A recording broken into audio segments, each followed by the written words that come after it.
श्री गणेशाय नमः. मनुष्य गेल्यानंतर तो अतिशय बेचैन असतो.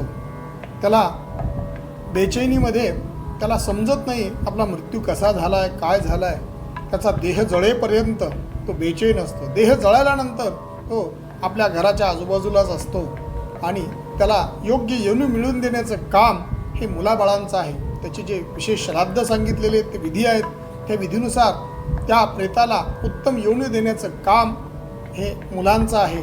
गरुड पुराणामध्ये अतिशय उत्तम माहिती दिलेली आहे. आपण ती जाणून घेण्याचा प्रयत्न करूयात. गरुड पुराणाबद्दल अशी परंपरागत समजूत लोक माणसात दृढ झाली आहे की गरुड पुराण हे फक्त सुतकातच वाचावं, पण या समजुतीला कुठलाही शास्त्राधार सापडत नाही. या ग्रंथाचे वाचन अनुष्ठान रूपात न करता जर अभ्यासाच्या हेतूने केले तर जीवाला त्याच्या मृत्यूनंतर कर्मानुसार सद्गती व अधोगती कशी प्राप्त होते याबद्दल जाणून घेता येतं. त्या प्रेतयोनीतील अगर पिशाच्य योनीतील यातना कशा भयानक असतात त्याबद्दल कल्पना येते. त्यांच्या परिहारासाठी मृतात्म्या प्रित्यर्थ करायचे उत्तर कार्य, 16 प्रकारची श्राद्ध, इतर विधी माहिती मिळते. याशिवाय अशी गती आपल्याला वाटायला येऊ नये अशी इच्छा असली तर स्वतः जिवंत आहोत तोपर्यंत कोणती खबरदारी घ्यावी. उदाहरणार्थ आचरण कसे असायला हवे, आतुर संन्यासाचा विधी, आत्मश्राद्धाचा विधी, विधवा स्त्रियांनी आचरणाचा धर्म, सगळ्या स्त्रियांनी वापरण्याचा हा धर्म, संन्यासाचे आचरण याबद्दल बहुमोल मार्गदर्शन या ग्रंथामध्ये केलेलं आहे. आपण प्रत्येक अध्याय वेगवेगळ्या पद्धतीने जाणून घेण्याचा प्रयत्न करूयात. पहिल्या अध्यायामध्ये गरुडाला नारायणाने जो संवाद सांगितलेला आहे तो आपण ऐकूयात. पहिल्या अध्यायामध्ये पहिल्यांदा गणपती, सरस्वती, श्री गुरु, जगद्गुरु, श्रीकृष्ण, सूर्य, श्रीशंकर, अंबिका, शारदा सगळ्या देवाला आपण नमस्कार करूयात आणि आपण पुढील ऐकण्याचा प्रयत्न करूयात. नेमिषारण्यामध्ये सर्व ऋषीमुनी बसले असतात. शौनक ऋषी हे सगळ्या ऋषींचे अग्रगण्य आणि जाणकार ऋषींपैकी होते. ते रोमहर्षण सुतांना प्रश्न करतात. हे महान सुता, या यमलोकामधल्या ज्या काही लोक व्यवस्था आहे तिथली काय व्यवस्था आहे त्याचं वर्णन आम्हाला सांगावं. तेव्हा रोमहर्षण सूत सगळ्याला सांगतायत, भगवंताचं स्मरण करतायत, भगवंताला नमस्कार करतायत आणि सांगतायत.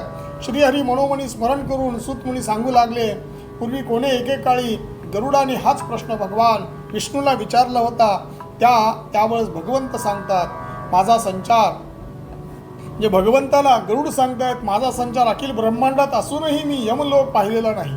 तरी मी असे ऐकले आहे की मृत्यूलोकात फार मोठ्या भाग्याने मनुष्य देह प्राप्त होतो. त्या शरीरात जो भक्तीने ब्रह्मज्ञान प्राप्त करतो तो धन्य होय. परंतु जो अभक्त असतो तो मृत्यूनंतर कोणत्या गतीला जातो, त्या जीवाच्या मरणानंतर त्याच्यासाठी कोणती औषधोदिक कृत्य करावीत, त्यासाठी लागणारे साहित्य, ठिकाण व वेळ सांगून ती कृत्य करायचा अधिकार कोणाला आहे ते तरी सांगा. तेव्हा भगवंत अतिप्रसन्न होऊन गरुडाला सांगू लागतात, हे भाग्यवंता गरुडा. कारण भाग्यवंत गरुड, कारण गरुडाने हा प्रश्न भगवंताला विचारला आहे. अतिशय सुंदर असा जो प्रश्न भगवंताला केलेला आहे.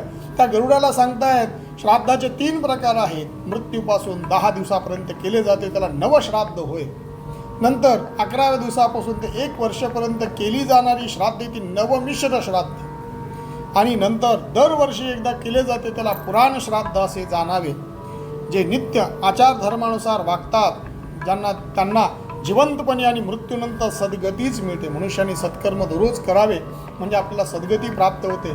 परंतु जे नेहमी दुराचार करतात, शास्त्राला जुमानीत नाहीत, परंतु जिवंतपणे पश्चाताप वाटून जर प्रायश्चित्त घेऊन सदाचाराने वागू लागतील तरी ते सद्गतीला जातील. परंतु त्या होरात्र पापेच करीत राहतात, ते भयानक अशा नरकात जातात.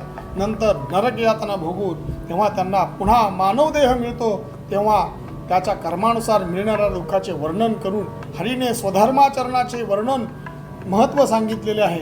काम व क्रोध याचे दुष्परिणाम सांगून दानाचे महत्त्वही कथन केलेले आहे. असं हे पहिल्या अध्यायामध्ये सांगितलेलं आहे. जय श्रीराम.